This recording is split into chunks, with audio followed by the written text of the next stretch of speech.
ጸሎት ዋናው አጥር ነው። ቢሰለቻችሁም ባይጥማችሁም ቢመራችሁም እንቅልፍ ይላችሁም ሐሳባችሁ ቢበተንም ምን ቢልም እንደውም አንዳንድ ጊዜ ደና ውለን ደና ያደርነው ሰዎች የጸሎት መጽሐፉን ስንይዘው ኃጢአቶቻችን ሁሉ እንደ መስታወት ይመጣሉ፣ ይዋጉናል። ዝም ብለን እናንብበው ግድ የላችሁም። የእግዚአብሔር ቃል ቅቤ ነው አይደለም የሚሉ አባቶቻችን። ቅቤ ስለ ቅቤ ብትማርም ባትማርም ከተቀባው ምንድን ነው ያለዝብሃል።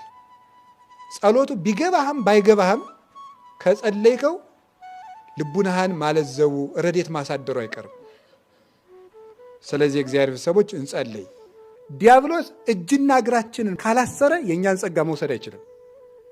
የሚወስደው መጀመሪያ እንዳንጸልይ ማሰልቸት፣ ማፏሸግ፣ እንቅልፍ ማለት፣ እንባ ጦሽ ማድረግ፣ እግርን ማሻረብ፣ ማቅመድመድ፣ ስቂት ማድረግ፣ ቅንድብን ማክበድ፣ ሐሳብን አምጥቶ ልብን በሙሉ ክፍልፍል አድርጎ መጨረስ ሰልችቶ እንድናቆመው ነው።